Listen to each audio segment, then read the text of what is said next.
Chapter 13. The western tip of Yellowstone was all river and ancient lychee trees that dipped low in the water. In summer, straw-hatted boatmen poled along slowly between the green branches that were in their way.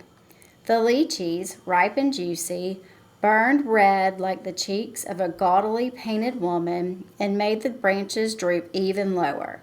Only cicadas disturbed the tranquility. In the crook of the river, where the houses thinned and the trees thickened, nestled a three-story white house with a red-tiled roof. A tall wall fenced it off. It was a small world within itself. The entrance stayed closed at all times. Only the tops of papaya trees could be seen from the outside. The little white house belonged to twin sisters, the Weiss, who were Baptist and had never married. In the town where Buddha called the shots, the little white house by the river was a symbol of something alien yet sacred. People said the twins read the Bible in the sun and prayed under the moonlight. They lived a quiet life and paid for a maid to do the shopping and cleaning for them. Occasionally, they had visitors on weekends. Townspeople whispered that they were secretly involved in some sort of ceremony. Their father was one of the first Chinese Baptist ministers in Putian, and the twins had grown up in a Baptist church run by American missionaries. The Americans taught them English, and they went on to become English professors at a teacher's college in Fuzzhow. When the college closed down, they retired into the country where their father had held the first Sunday service in the history of Yellowstone. The white-haired twin sisters enjoyed a special status among the townspeople. They were the closest thing to real Westerners. Those few who had been inside the home had had a glimpse of a mysterious life behind those closed doors. The old vegetable man claimed to have heard the twin sisters talking in the language of the red hair. Probably English, one day when making a delivery. It was gentle, like singing, he said. The old cleaning lady insisted that the twins only use forks and knives. It puzzled the local people. It was such a terribly unlucky thing to do, using a knife at the dining table. Maybe it was the different God they believed in who helped them ward off the consequences of all the wrong things they did. One day, after dark, we heard a gentle knocking at our door. Dad opened it. Outside stood the white-haired Professor Y and one of the twin sisters. Upon recognizing her, Dad took a step back. "May I come in, please?" Her voice was so gentle and sincere. Of course, of course." Dad opened the door wide and let her in. She bowed and smiled sweetly at us. We put down our chopsticks and bowed back to her. She was a petite lady in her late 60s. Upright and dignified, she seemed taller than her mere 5 feet. Her white hair was braided and twisted into a bun in back, neat and elegant. "How may I help you, Professor?" Dad asked politely. He gestured for us kids to leave the room. We hurried out and then stuck our ears against the closed door. "Please forgive me for intruding at such a young hour." She took out a handkerchief and continued. "My poor dear sister has had a minor stroke, and now her mouth is twisted to one side.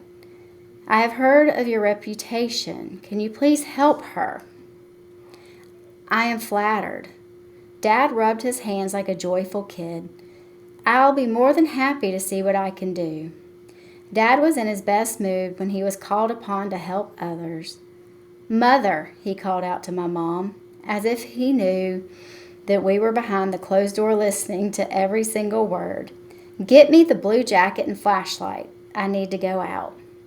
Mom hurried in with his jacket, the one with all his acupuncture needles. I passed him the flashlight, and he kept under his pillow. "God bless you. You're a kind man," as they said. "I don't know how to thank you, Dr. Chen." "Please, don't call me doctor. Just our gang." Dad was beaming. He didn't know what to do with the God bless you part.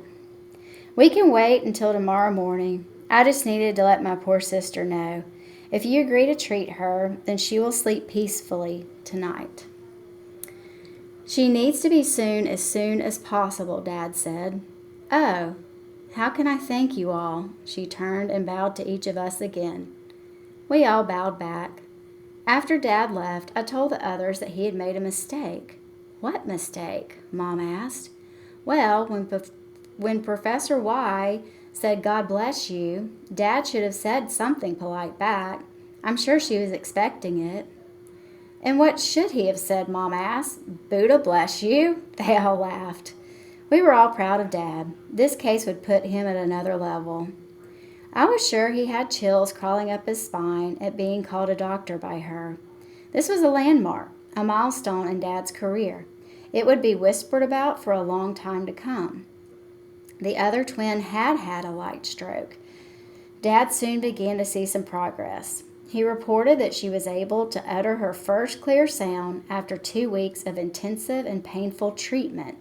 She was resilient and cooperative. To thank Dad, the twins insisted on paying him for his work, but Dad wouldn't hear of it. Then they asked him whether there's anything they could do for us in return. Dad said that the twins begged him to think of a way, otherwise they would feel bad.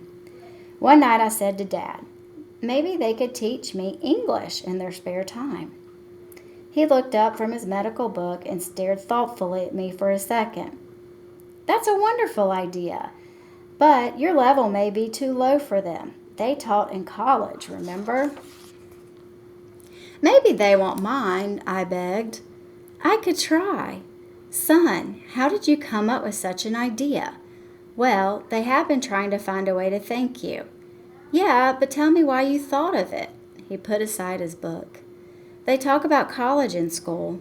I have no future. I'm not doing well. I'm a couple of years behind.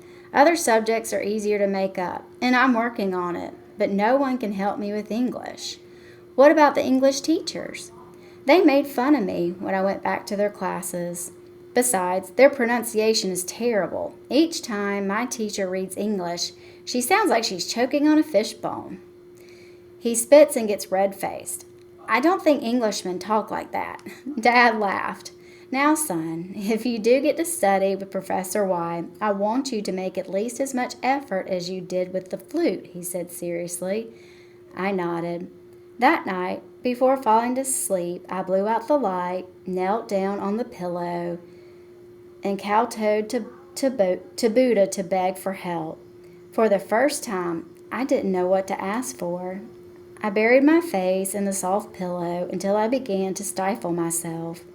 I murmured in my head the word college, but I could feel my face blush with shame for even thinking about it. College was for the superior few who not only had extreme intelligence, but diligence too. What was I? That night, I dreamed about being sent to a remote farm where I was forced to dig a rocky hill until I collapsed. I woke up in the middle of the night in a cold sweat.